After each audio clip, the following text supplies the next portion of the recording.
Hai, Assalamualaikum. Nama aku Al. So, ini adalah cerita kedua aku. Cerita kedua aku ni pasal aku kena ganggu dengan hantu pocong waktu aku balik kerja. So, cerita dia macam ni.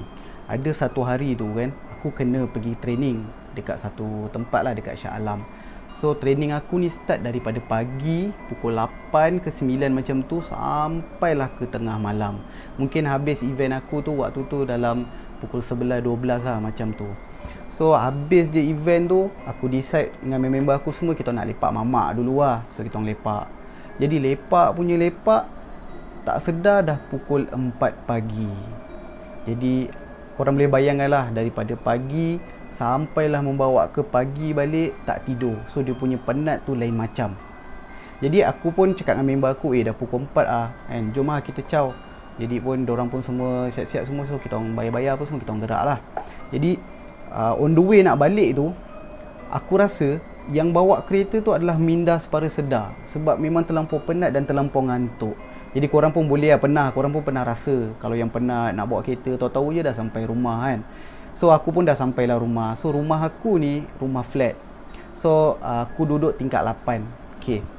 Jadi aku dah sampai, aku tekan lift, semua aku naik. So bila keluar daripada lift tu, aku kena belok kanan tau. So rumah semua disederek ni lah, belah kanan dan belah kiri lah. So aku belok kanan. Jadi aku belok kanan, rumah aku ni di sebelah dengan tangga. Jadi aku kena lalu lah dulu tangga tu. So aku jalan, so tangga kat sebelah kanan aku. Waktu aku nak buka pagar, aku nak masuk ke rumah aku tu, bukan pagar pintu tau, kira pagar luar rumah ha. Aku nak buka pagar, mata aku ni sebelah sini, aku nampak ada satu jelmaan tau, ada satu hantu lah senang cerita kan. Aku dah nampak dah, pocong lah macam tu aku boleh cakap lah. Dekat je tau, jarak dia aku boleh cakap sebelah je macam ini. So aku dengan dalam keadaan yang sangat penat, jadi aku macam malas lah aku nak layan kan benda-benda macam ni. Aku nak masuk, aku nak tidur.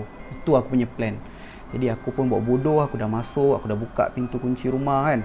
Aku buka pintu, aku masuk dalam. Dan lepas je aku masuk dalam tu, aku akan cas handphone tau dekat tepi tingkap.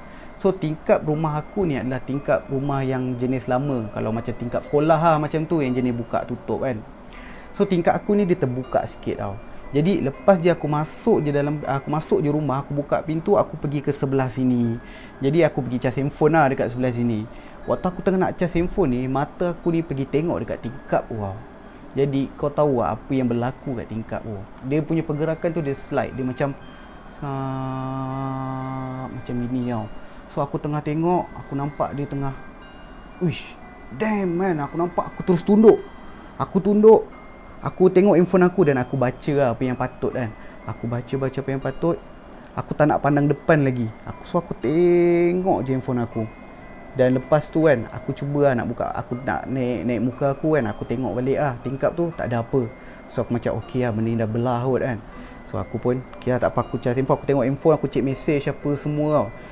Lepas tu waktu aku nak gerak pergi bilik aku tu, aku tengok lagi sekali, kau tahu dia ada kat mana? Dia ada dekat, betul-betul dekat belakang pintu. Maksudnya betul-betul kat pintu.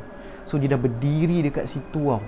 So aku tengok, aku dah kan. So aku terkejut lah, memang terkejut gila. Aku tengok, so aku tunduk, aku baca apa yang patut tau. So aku dah menggigil, aku dah takut gila. Dan aku boleh tengok muka dia. Kau tahu tak muka pocong ni macam mana? Muka dia hitam, buruk. Uish, tak boleh nak bayang lah. So memang aku rasa benda ni dah berlalu banyak tahun, tapi aku tak boleh lupa tau. Jadi aku tengok dia ada kat situ, aku dah baca semua kan. So aku tunduk bawah, aku malah nak layan lah. Aku buka balik, aku tengok dia dah tak ada. Dia pun dah hilang lah. So aku tak tunggu lama, aku terus lari masuk bilik aku dan aku terus tidur. Jadi bila aku dah tidur tu, aku memang tidur memang letak kepala memang terus jalan punya. Dan bila aku bangun je pagi, aku sedar aku jadi macam benda ni mimpi ke ataupun real. Sebab semalam yang aku tahu memang aku penat gila. So aku macam betul ke dia? Tapi setiap detail cerita tu aku tahu. Setiap detail muka dia, setiap detail macam mana keadaan dia, aku boleh nampak, aku boleh tahu. So pada aku itu adalah antara pengalaman aku yang paling seram lah. So yang video pertama kan aku cerita aku kena kacau dengan tu Pontianak waktu tidur. So yang ini aku rasa dia lebih seram lah. lebih seram lah nak banding dengan cerita hantu pontianak tu. So aku cerita kat korang ni pun aku merembang gak ah. So sekarang pun jam pun aku tengok jam pun dah pukul 1 dan hari ni hari Jumaat ah. Okay, so itu cerita aku pasal hantu pocong. So kalau korang ada experience ke kan, korang nak share dekat aku, so korang boleh pergi kat Facebook aku, boleh PM lah. So kalau ada cerita kan korang nak share, okay, aku boleh tolong share sekali. Ataupun korang nak ada video, korang nak masuk video sekali, masuk dalam channel ni pun boleh, tak ada masalah. Okay, so nasihat aku dekat korang semua, jangan balik lambat sangat ah. So kalau balik lambat tu, baca-baca lah apa yang patut kan. So janganlah biar benda-benda macam ni ikut. Okay, so terima kasih kerana dah menonton video ni. So kita tunggulah next video, aku akan share dekat korang pula cerita aku yang lain. So aku ada banyak lagi experience benda-benda macam ni. Okay, so terima kasih, kita jumpa lagi next video. Bye.